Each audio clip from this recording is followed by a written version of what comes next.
Welcome back to another episode of Wind Down Wednesday. Happy New Year. We are talking about dry January and why it's beneficial to do and why you may want to consider doing it.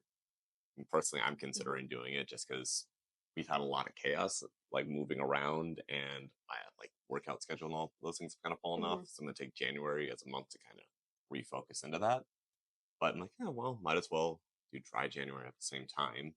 With the exception of my family gathering. It's very difficult.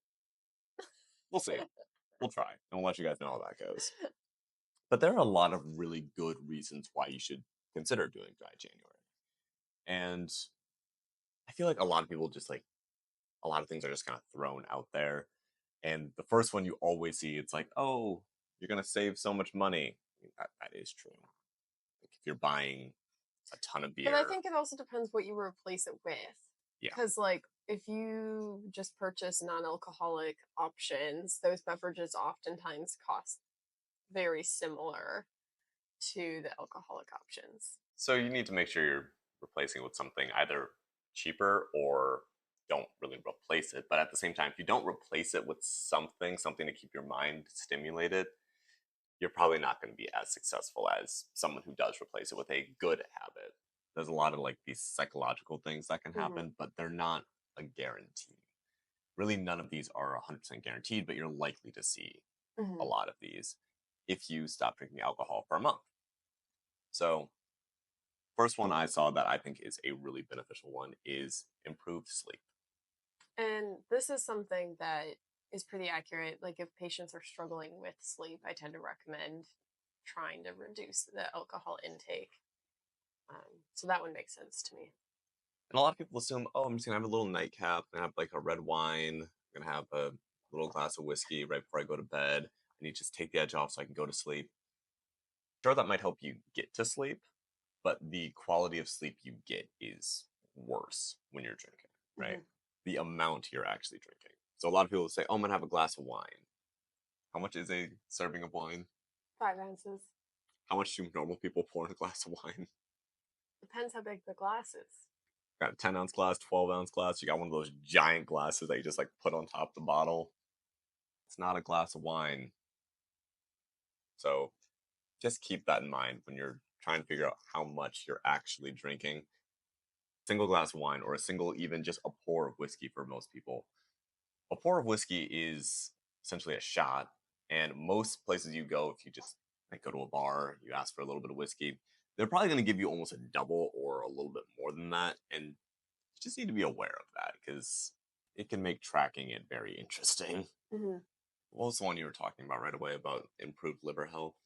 Yeah, so your liver is kind of like your catch-all in the body. It, helps metabolize anything that you put in your body. So this isn't even just like, quote unquote toxic things, but it also helps with like food and like medications and anything that you put in your body, it goes through the liver. Just passes through and your liver kind of addresses it. Alcohol is something that is processed by your liver. So taking it away gives it time to just, have a little bit of a break. And there were some interesting studies that I've read in the past, kind of showing some of the benefits of just giving the liver time to reset itself. So instead of, if somebody's consuming alcohol over multiple years, decades, the liver is slowly taking that little bit of damage. It's very, very minor, very slow. It takes years to truly develop like liver damage just from alcohol alone. But if you take that period of time where you abstain from alcohol, then you essentially go back to baseline. So it's like then if you're drinking over several years and decades, you never have that accumulative effect on the alcohol because you're able to get it back to baseline every time. So I do think having that time off just to allow the liver to reset is awesome. It also allows the rest of your body to kind of reset. Some of the other things that people are talking about is just general health things. So it's going to help you if you're trying to lose weight. That can really be a big factor. Your Mhm. body can metabolize things better. It's going to be working a little bit more efficiently. Calories aren't always well captured in alcohol, too. So that's something where I feel like it can be tricky. And it depends, like, are you a cocktail drinker? Like, Yeah. then that's like all the sugars in there, So it really also depends, like, what alcohol you're drinking for for the weight loss benefit. Another one that I saw for like a general health thing was like clearer skin. Hmm.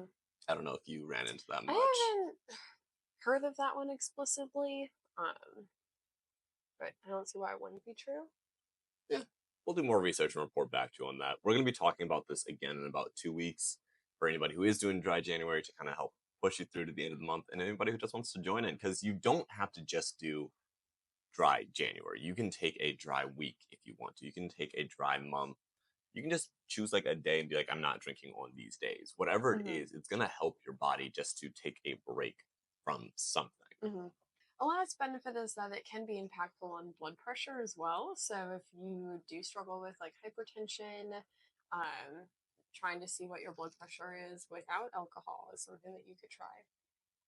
There are a lot of benefits to just taking a break from alcohol. But if you're going to do it, it is going to be helpful if you let other people know, hey, I'm doing this. You might find some people who want to do it with you, but having a little support group is really going to help. Having something to replace it with. So for me, we drink a lot of coffee, we drink a lot of tea. So I'm just going to be replacing it with mostly this. We also have a good amount of non Hmm. alcoholic beers, non alcoholic seltzers, things like that. Honestly, our favorite, just like non alcoholic drink is probably ginger beer. We Oh, drink it's way too so much ginger good. beer. You could say that's also bad, but at the same time, when I say so much, it's like a ginger beer a day or something like Hmm. that. So it's not like we're drinking an entire 6 or 12 pack of ginger beer a day. That would be a lot. Yeah. So having something to replace it with is going to be very helpful for you. It's going to help you kind of refocus. And there are a lot of other benefits that can come from this. So if you're not drinking as much, you might have more time to focus on some things. You might be able to talk to more people.